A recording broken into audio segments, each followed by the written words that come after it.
Ողջույն։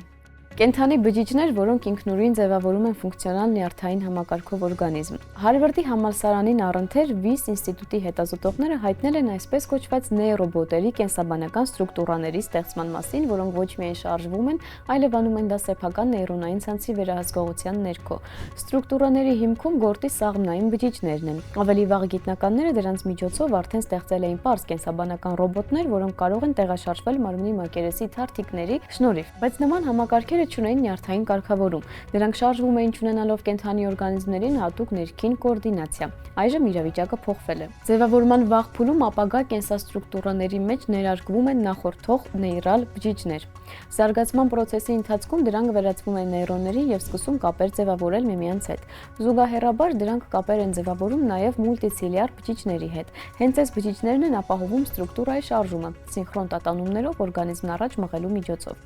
Արդյունքում նյարդային համակարգը ձևավորում է ոչ թե որպես արտաքին կառավարում, այլ որպես զարգացող օրգանիզմի մի մաս։ Սա անմիջապես փոխել է ստրուկտուրաների վարքագիծը։ Նոր նեյրոբոտերը եղել են ավելի երկարավուն, քան նախորդները։ Փոխվել է նաև մակերեսի կառուցվածքը, մուլտիցիլիար բջիջները բաշխվել են այլ կերպ, ձևավորելով շարժման նոր օրինաչափություններ։ Արդյունքում նման կենսահամակարգերն ավելի ակտիվ են շարժվել, ցուցադրել են ավելի բազմազան հետագծեր եւ ընդհանուր առմամբ իրենց պահել են պակաս կանխատեսելի։ Համոզվելու համար, որ հենց նեյրոններն են առանցքային դեր խաղում, հետազոտողները պարզ գիտափորձ են անցկացրել։ Նրանք մշակել են նեյրոբոտերն ու կոնտրոլային սովորական բիոբոտերը նյութով, որը խաթարում է նեյրոնների միջև ազդանշանների փոխանցումը։ Արդյունքում նեյրոբոտերի վարքագիծը նկատելիորեն փոխվել է, մինչդեռ կոնտրոլային ստրուկտուրաների մոտ էֆեկտն ավելի թույլ է եղել։ Գիտափորձը ուղղակի կերպով հաստատել է, որ նեյրոբոտերի նյարդային համակարգն իսկապես ֆունկցիոնալ է եւ ազդում է շարժման վրա։ Եվս մի անսպասելի դիտարկում։ Գեների ակտիվության վերլուծությունը ցույց է տվել գորտի տեսողական համակարգի զարգացման հետ կապված գեների էքսպրեսիայի փոփոխություններ։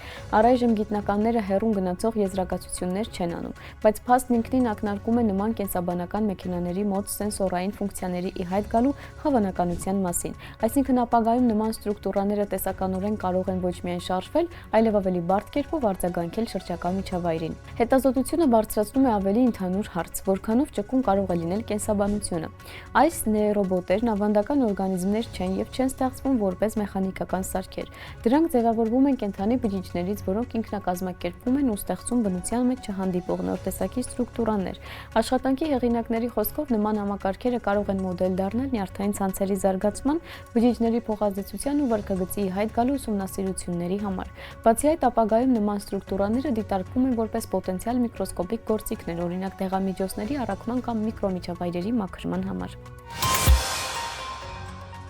Ողնուղեղի վնասվածքից հետո նեյրոնները գրեթե չեն վերականգնվում։ Նրանք չեն աճեցնում նոր ելուստներ, իսկ շարժունակության եւ զգայունության կորուստը հաճախ անդառնալի է։ Տասնամյակներ շարունակ գիտնականները փորձում էին հասկանալ, թե հատկապես ինչն է խանգարում նյարդային բջիջներին սկսել ռեգեներացիան։ Nature ամսագրում հրապարակված նոր հետազոտությունը մատնանշում է կոնկրետ մոլեկուլային մեխանիզմ, որը փաստացի թույլ չի տալիս նեյրոնին վերականգնվել։ Ուշադրության կենտրոնում է հայտնվել AHR սպիտակուցը, արիլ հիդրոկարբոնների ռեցեպտորը։ Նախկինում այն դիտարկվում էր հիմնականում որպես տոքսինների սենսոր, այն արձագանքում է տարբեր քիմիական նյութերին եւ օգնում բջիջներին հարմարվել ստրեսին։ Սակայն այժմ պարզվել է, որ այն ունի եւս մի գործառույթ, որը կարգավորում է նեյրոնների արձագանքը վնասվածքին։ Երբ նյարդային բջիջը վնասվածք է ստանում, նրա առջև ծառանում է միանգամից երկու խնդիր։ Առաջինը վերապրել ստրեսն ու կայունացնել ներքին պրոցեսները, երկրորդը վերականգնել վնասված աքսոնը, երկար ելուստը, որով փոխանցվում են ազդանշանները։ Այս պրոցեսները պահանջում են բջջի միևնույն ռեսուրսներն ու փաստացի մրցակցում միմյանց հետ։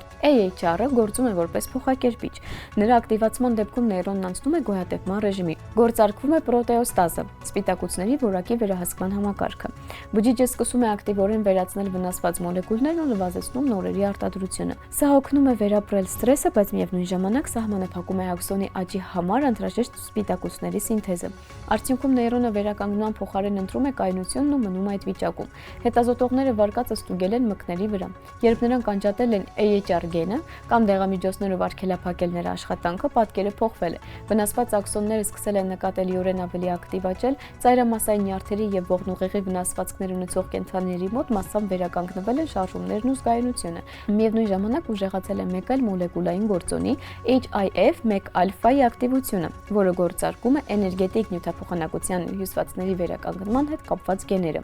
Այսպիսով, AHR-ի արգելափակումը կարծես տեղափոխում է նեյրոնը վերապրել վնասվածքը ռեժիմից ինքնավերանորոգման ռեժիմ,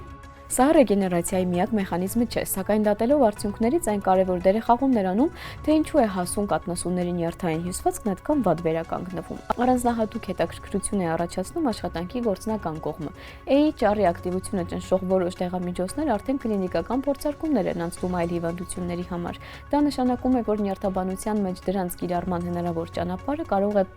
ավելի կարճ լինել, քան սովորաբար լինում է ֆունդամենտալ հայտնագործությունների դեպքում։ Հետազոտողները նախատեսում են հետագայում ուսումնասիրել երկու մոտեցում՝ AHR-ի դեղորայքային արգելափակումն ու գենային թերապիան, որը նվազեցնում է դրա ակտիվությունն անմիջապես նեյրոններում։ Հեռանկարում նման մեթոդները դիտարկվում են ողնուղեղի վնասվածքների, ուղեղի կաթվածի հետևանքների եւ այլ վիճակների բուժման համար, որոնց դեպքում վնասվում են նյարդային ուղիները։